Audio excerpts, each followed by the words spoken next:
Kayla, so the first thing I think you expressed that you wanted to address was kind of a response to the interview when you saw Leslie Dickerson on air last night. How did that sit with you? I'm not for sure. Just a smile so much proves that he's innocent because he's set free. What his defense proved was what my family had already discovered, that it wasn't ever Mindy's brain, and there needs to be some questions answered as to why you would have 5 different people in one jar. So that doesn't most certainly prove his innocence. It proves that there's a problem with our medical examiner's office, and these charges weren't dismissed, so I wouldn't be smiling. When you said 5 people in one jar, what do you mean by that? There were 5 different male tissues found in one jar that was labeled my sister's stock tissue, which is brain tissue that was supposed to be uncut, and over the years they've been cut by doctors to investigate further. Leslie was well aware back in 2010 that this was being investigated. So for it to come as a surprise to him, it wasn't no surprise to him. So you were saying his DNA was found on her? No DNA could be used in court because both medical examiners had different DNA profiles completely. So the governor's office actually stepped in at one point, and that is when the state started investigating my sister's cause of death because of the brain mix-up. And so I don't even know where I was. So there was a mix-up of brains? There's a mix-up of brains. Our doctor out of California, Dr. Posey, he proved, he found 3. And then when the governor's office stepped in, they then redid their investigation as well to confirm our doctor. And I think in the courtroom I heard there was a total of 5, which actually, you know, took me back. Some of the stuff I heard I was learning during this process. You said you were with her that last day? Yes. And what was she like? Well, I was moving to the Roanoke area actually at the time, and she was helping me move. She was supposed to be moving along with Leslie to the Richmond area, so we were unpacking boxes, we were being goofy, she was making fun of me because I'm very OCD.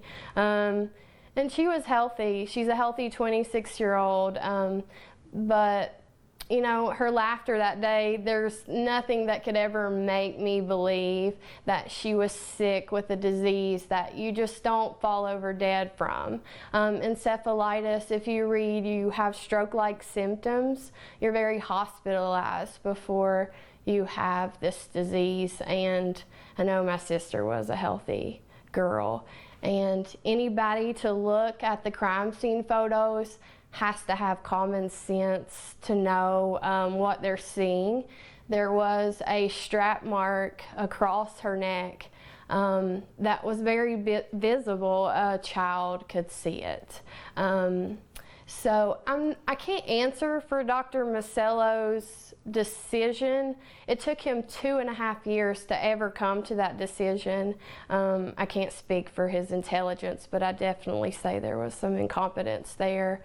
I think that he was ready to retire. He is now a chief medical examiner in North Dakota, and he never gave us a reasoning as to why he ruled the way he ruled. He left the state without any answer when my family has always called and fought for a reason as to why a 26-year-old fell over dead with markings. When Leslie went on camera and said, I don't know what this family's obsession is with me, what is your response to that? There's no obsession. There's just a truth for justice for my sister. I just truly believe that there was a little more. There was 24 special grand jury members that actually had to say yes before this ever proceeded to where it was. So therefore, there was a lot of people standing behind this. There was no obsession with my family. To be honest with you, when I found out that they were going to exhume Mindy, we had never even spoken to the medical examiner's office for 3 years. We knew that it wasn't her brain. We just let them do their investigation. And what made me realize they did the exhume was I actually dreamed about her one night, and I never did that before. And I felt the desire the next morning to get up and just put a little fight in me. So when I called the medical examiner's office, I was expecting to have to re-explain who I was, what the situation is, and a doctor came back and stated that they were planning to exhume her that week. So it was a complete shock to my family. I've always stated God's a God of justice. I still think His glory will shine through in the end. He says whatever is hidden will be revealed, and I definitely think something has been revealed, especially when it comes to the medical examiner. There definitely needs to be policy and procedure changes. Now, before this medical examiner came back with her report, did you have an idea that you thought that he was a person? I've always thought he was a person of interest. When you won't try to help find what caused your wife to die, why she had markings on her, she definitely put up a fight. So it made me question who he was. Things that started to be revealed after that, he was a person that I did not know, and at one point he was a brother to me. So it was very surprising to hear about affairs. No, adultery doesn't make you a murderer, but I definitely think it was a reason to want to move on with your life without Mindy involved. So when they were together, did Mindy ever talk about abuse or anything like that, or was this all a shock? It was hinted 1 or 2 times before. No, it wasn't a shock. Leslie's sister actually experienced one of Leslie's abusive behaviors, throwing Mindy to the ground and putting his foot on her throat while they were separated at one point. I don't understand why my sister would have stayed with someone of that nature. I don't know what the extent of the abuse was. I do know through this investigation there's been several 911 phone calls, even with his second wife, of abuse. And I thank God that her life is saved and she is away from him. I truly pray for the safety of his family. I just don't know if I could sleep well at night beside him. And so, something Mike was telling me is that you found out afterwards that he remarried within a few months. Mm-hmm.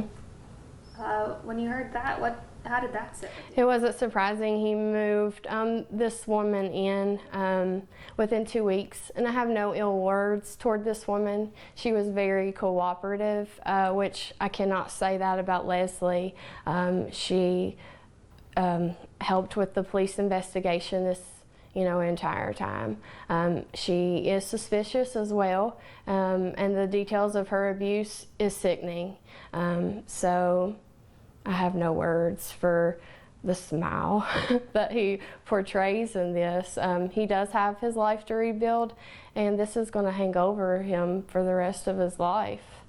And so you talked to this ex-wife, and she detailed abuse by Leslie. Yes, I didn't meet her until the special grand jury. I didn't get to hear her testimony, but she took the time after the grand jury to tell me her story. I can only imagine how frustrating this is. The medical examiner's office screwed up. They go back, they fix it, but now you can't use that evidence. It's frustrating. It's very frustrating. I think the medical examiner's office needs to step up and make it right, really. This doesn't need to happen to another family. There is a murderer walking on the streets that I feel is a sociopath. I don't mean to sound cruel, but just the things that I've learned over the years, I am amazed. And there's so much more detail to this story, but I'm not here to bash. So what would be, you said that kind of your response to the obsession. Is there any other reaction or something else you want to make sure that you and your family can get across to the community?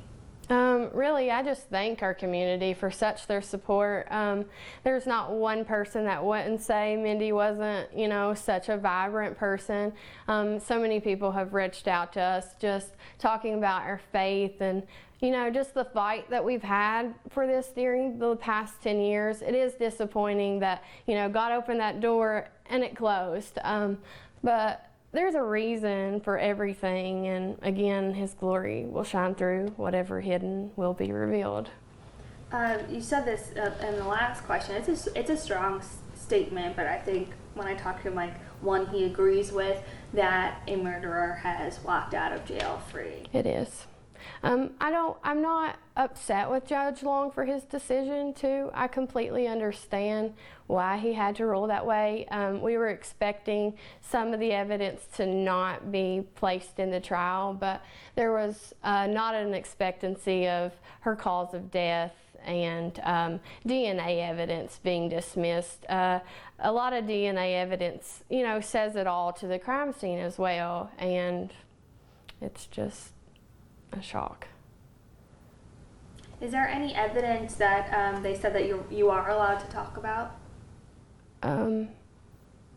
Really, they said I could be vocal about anything. I just wanted to be clear that, there was a visible strap mark across her neck, and to walk away thinking that you're walking away with innocence is absurd to me. You're walking away because the medical examiner office really made a mistake, and it's sad. And so there was this strap here. What else was she had bit through her lip. Blood was coming out of her mouth. There were scratches from head to neck. Her own skin and blood was under her fingernails. There was a piece of plastic found in her hair. There was definitely a struggle there. You can never look at her and say that there wasn't. So that's some of the evidence. There was blood in other places than where she was laying. That proved to me that there was something else that happened in that home other than a natural death. Well, that will never be correct to me. I'm not just thinking it in my mind. It's just visible. You have common sense. Was any evidence of hair, anything on him, on her? He was supposed to be out of town. There was proof of not being in Richmond. I will say that. But there was no proof of a break-in, and of course his DNA was in the house. There was a hat and a jacket just kind of placed as you walk in the door, and I feel like it was just kind of as a disguise. And he made such a big deal about that being there. Who was it? And it had his DNA in it. So for you to just never, come forward and help and answer the questions to find who did this to your wife just makes me suspicious. My family will live on, and we're fine. God's given us a supernatural peace, to be honest with you, that I don't understand. But I think, we'll be fine. I will always stand on God's a God of justice, and let His glory be revealed, not only to us, but to our community and friends. And I want to thank Mike Fleener and Justin Griffith for the hard work that they've put into this. Detectives Mike, Jill, Jim Gregory, and Karen for just 10 years of dedication. They have come to know Mindy so well, and the amount of information they've collected over the years is so unbelievable. It's 10 binders of just this. So there's definitely been work there. I know that they're disappointed. Everyone's disappointed, but we'll live life. We're tough-skinned family, so we can do this.